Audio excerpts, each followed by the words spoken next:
नमस्कार विद्यार्थी मित्रांनो, standup maths by Suresh Shinde या शैक्षणिक व्हिडिओ चॅनलमध्ये आपले सर्वांचे स्वागत. Standard 9th mathematics part 2 geometry chapter number 6 circle या चॅप्टरचा अभ्यास आपण करत आहोत. मागील व्हिडिओमध्ये आपण प्रॅक्टिस सेट 6.1 मधील उदाहरणे सोडवलेली आहेत. त्यामध्ये आपण प्रॉपर्टीज ऑफ क्वाड्स त्यांचा उपयोग करून त्यांचे ॲप्लिकेशन असणारे काही उदाहरणे आपण 6.1 मधील सोडवलेली आहेत. आज आपल्याला आणखी काही प्रॉपर्टीज पाहिजे. प्रॉपर्टीज म्हणजे थोडक्यात या ठिकाणी थेरम पाहिजे. ते थेरम आहेत properties of congruent chords. Congruent क्वाड्सच्या काही प्रॉपर्टीज आहेत सर्कलच्या संदर्भातील, त्यांचा विचार आपल्याला या ठिकाणी करायचा आहे. दोन प्रॉपर्टीज आहेत, ते एकमेकांच्या कॉन्व्हर्स आहेत. त्यातला एका प्रॉपर्टीचा जो थेरम आहे, ती जी प्रॉपर्टी आहे त्याचं आम्हाला प्रूफ पाहिजे आहे, ते आम्हाला सिद्ध करायचे आहे. आणि दुसऱ्याचं मात्र आपण सिद्धता न घेता फक्त ती समजावून देणार आहोत. तर बघू मग आपण या ठिकाणी पहिला थेरम काय आहे पहा. Of a circle are equidistant from the centre of the circle. काय म्हटले? Congruent chords of a circle. एक सर्कल आहे, त्याच्या कॉन्ग्रुएंट क्वाड्स आहेत. त्या कशा आहेत? Equidistant from the centre of the circle. आपण या ठिकाणी सुरुवातीला फिगर काढू, म्हणजे आपल्या लक्षात येईल नेमकं काय म्हणायचं. सुरुवातीला फिगर काढू आपण. काय पाहिजे आम्हाला? अ सर्कल. एक सर्कल पाहिजे. घेतला सर्कल म्हटलं की त्याला सेंटर असतो. हा सेंटर घेऊ आपण. सेंटर ओ घेतला. कॉन्ग्रुएंट क्वाड्स म्हटले म्हणजे याला दोन क्वाड्स काढू आपण आणि त्या कॉन्ग्रुएंट असतील अशा क्वाड्स काढू. पहिली क्वाड्स काढली आपण, क्वाड ए बी असं तिला नाव देऊ आपण. सेकंड क्वाड काढू आपण, ती ए बी ला कॉन्ग्रुएंट असेल अशीच काढायची दुसरी क्वाड. ही क्वाड काढली, तिला नाव देऊ आपण क्वाड सी डी. हे दोन क्वाड्स आहेत. कसे आहेत? ह्या कॉन्ग्रुएंट आहेत. तर आम्हाला या ठिकाणी म्हटलंय ह्या दोन क्वाड जर कॉन्ग्रुएंट असतील तर या दोन्ही क्वाड या सेंटर पासून इक्विडिस्टंट असतात. इक्विडिस्टंट म्हणजे काय? समान अंतरावर असतात. म्हणजेच काय रे? या ओ पासून हे ए बी वर एक परपेंडिक्युलर काढावं लागेल आणि या ओ पासून सी डी वर दुसरा परपेंडिक्युलर काढावं लागेल. हे परपेंडिक्युलर डिस्टन्स जे आहे ओ पासून काढलेला आणि या सी डी वर काढलेला, हे दोन्ही डिस्टन्स इक्वल असतात. काय असतात हे आम्हाला प्रूव्ह करायचे. मग मी काढतो या ठिकाणी परपेंडिक्युलर. पहिला ए बी वर काढू आपण. हा परपेंडिक्युलर काढू. नाव देऊ आपण त्याला, हा परपेंडिक्युलर म्हटलं की राईट अँगल आला, त्याला नाव देऊ आपण ओ पी नाव देऊ. तसंच या ओ या सेंटर मधून या सी डी वर दुसरा परपेंडिक्युलर काढू.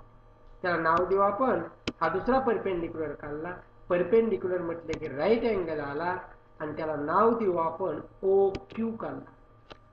बरोबर आहे? म्हणजे या ठिकाणी ए बी आणि सी डी या दोन कॉन्ग्रुएंट क्वाड्स आहेत. OP is perpendicular to the AB and OQ is perpendicular to CD. हे काढले आपण. जे फिगर मध्ये दिसतंय ते आपण या ठिकाणी लिहू. त्यालाच आपण गिवन असे म्हणतो. गिवन. पहिलं बघा, in a circle with centre O. O centre असणाऱ्या या सर्कल मध्ये काय दिसते रे आम्हाला? Quad A B congruent quad C. हे दोन क्वाड्स कसे आहेत? कॉन्ग्रुएंट आहे. अजून काय आम्हाला म्हणता येईल? काय दिसते? OP perpendicular to A B and OQ perpendicular to C D.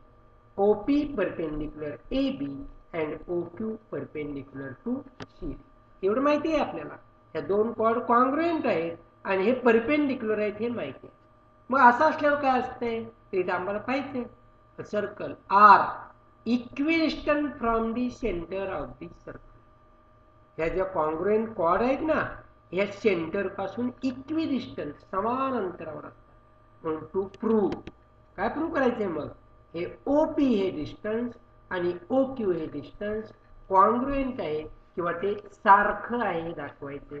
म्हणून OP equal to OQ, OP is equal to OQ हे आम्हाला प्रूव्ह करायचं. मग आता हे प्रूव्ह करायचं म्हटलं की आम्हाला या ठिकाणी काय लागते? प्रूफ लिहिण्यासाठी आम्हाला या फिगरमध्ये थोडंसं कन्स्ट्रक्शन करावं लागेल. फिगरमध्ये कन्स्ट्रक्शन करावं. का कन्स्ट्रक्शन करू? आपण काय करू? हा O आणि हा A हा आपण जोडू. Join segment OA and segment OD. Draw OA and OD. Construction. Draw segment OA and segment OD हे आपण जोडू आपण. हा OA जोडला. दुसरा OD जोडू. हा OD जोडला. बरोबर. आता आपण या ठिकाणी प्रूफ लिहू. मग प्रूफ मध्ये काय येणार बघा पहिल्यांदा. We know that perpendicular drawn from centre to the क्वाड is bisect the chord. We know that a perpendicular drawn from center of circle on its chord bisect the chord. हे centre पासून या quad वर जो perpendicular टाकलाय तो काय करत असतो? या क्वाडला बायसेक्ट करतो. असं मागे एक थेरम आपण पाहिलेला आहे आणि त्याच थेरमचा वापर करून आपण प्रॅक्टिस शीट 6.1 मधील उदाहरणे सोडवलेली होती. बरोबर.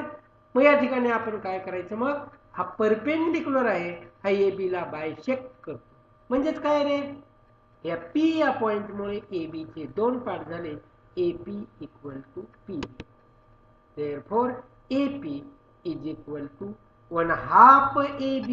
AB चा कसा असतो? तो निम्मा असतो. and DQ is 1/2 CD.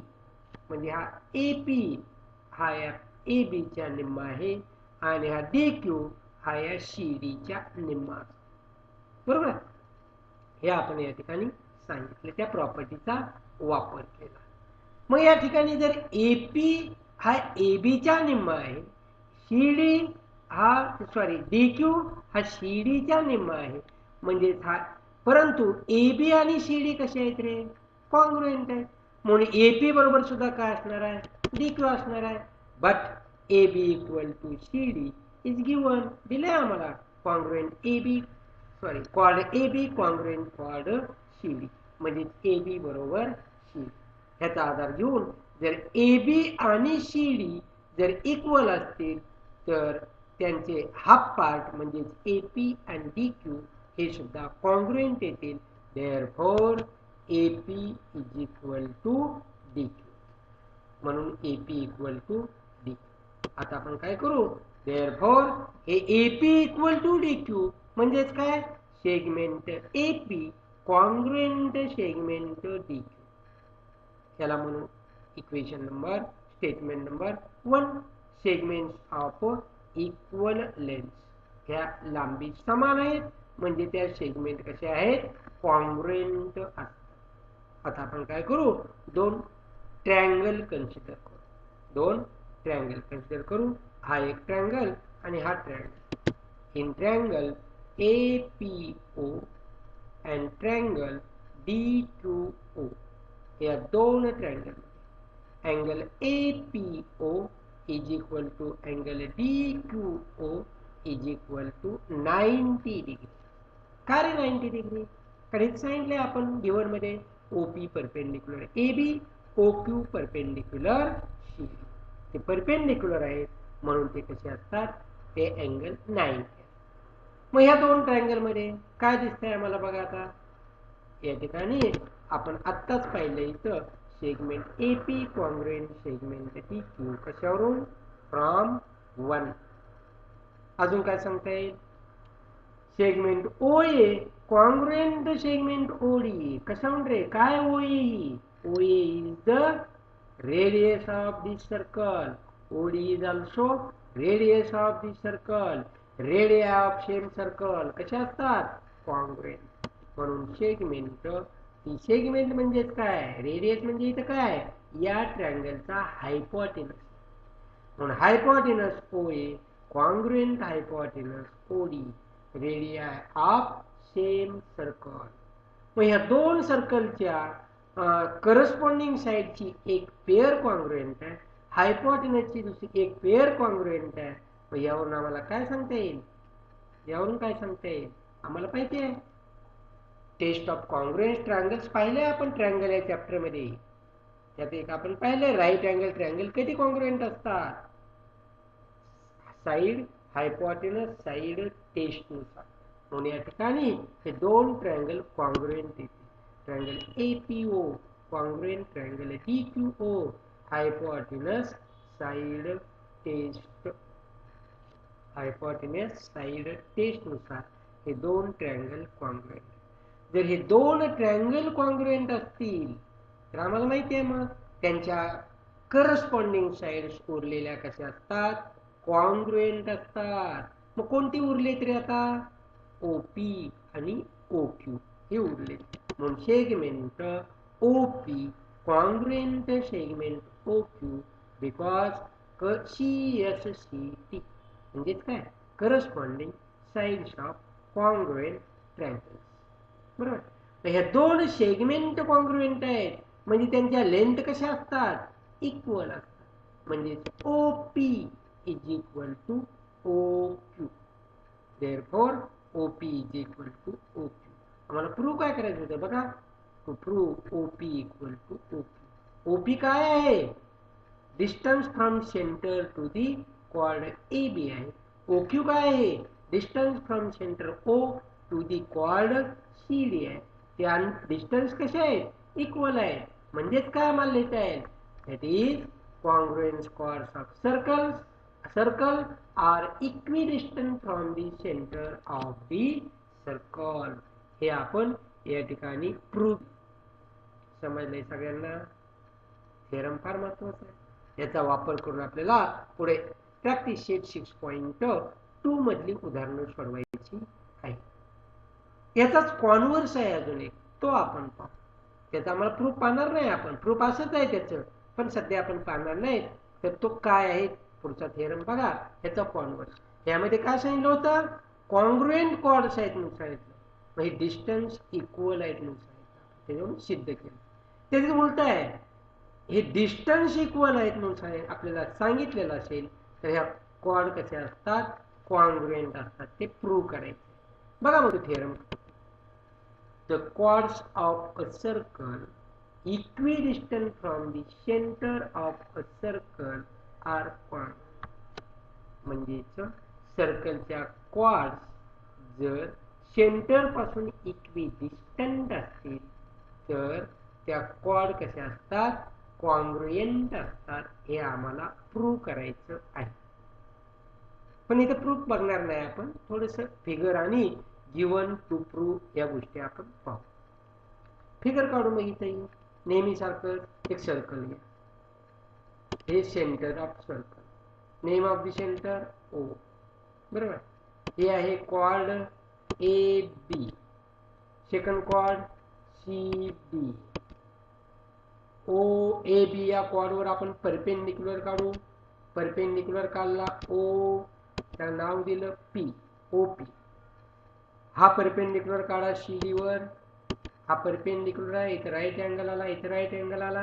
याला नाव काय देऊ? O Q. हे परपेंडिक्युलर.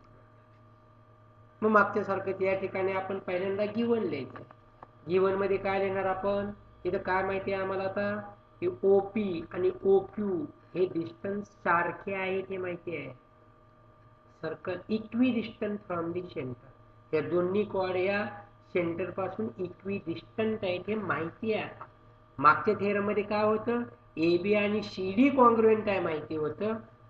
आता काय माहिती आहे? ओपी आणि ओक्यू हे माहिती आहे आम्हाला कॉन्ग्रुएंट आहेत. तर आम्हाला दाखवायचं काय? ए बी आणि सी डी हे कॉन्ग्रुएंट. तर आपण इथे गिवन लिहू. In a circle with centre O, OP perpendicular AB and OQ perpendicular CD and OP equal to OQ. माहिती आहे मागच्या थेरम मध्ये तो टू प्रूव्ह मध्ये होतं. ते आता इथं कुठं आलं? ते गिवन मध्ये आलं. आणि मागच्या थेरम मध्ये जे गिवन मध्ये होतं काय होतं? AB congruent CD. ते आता टू प्रूव्ह मध्ये गेलं. म्हणून chord A B congruent chord C. मागच्यासारखंच हे आम्हाला प्रूव्ह करता येईल या ठिकाणी. ते प्रूव्ह करण्यासाठी यामध्ये आम्हाला कन्स्ट्रक्शन करावं लागेल. Draw segment O A and segment O B. हे ड्रॉ करा. प्रूफ मागच्यासारखंच आहे सगळं, काही बदल नाही. त्याच्यामध्ये जी प्रोसिजर आपली तेच सगळं आहे, वेगळं काहीच नाही. समजलंय? तर अशा प्रकारे या ठिकाणी आपण दोन थिअरम पाहिलेले आहे. ते दोन थिअरम म्हणजेच properties of the congruent chords of the circle. सर्कलच्या कॉर्डच्या प्रॉपर्टी आहेत, परंतु त्या कसल्या कॉर्ड आहेत? त्या कॉन्ग्रुएंट कॉर्डच्या प्रॉपर्टी आहेत. त्या प्रॉपर्टी म्हणजे एकमेकांच्या कॉन्व्हर्स असणाऱ्या या दोन प्रॉपर्टीज आपण या ठिकाणी पाहिलेल्या आहेत.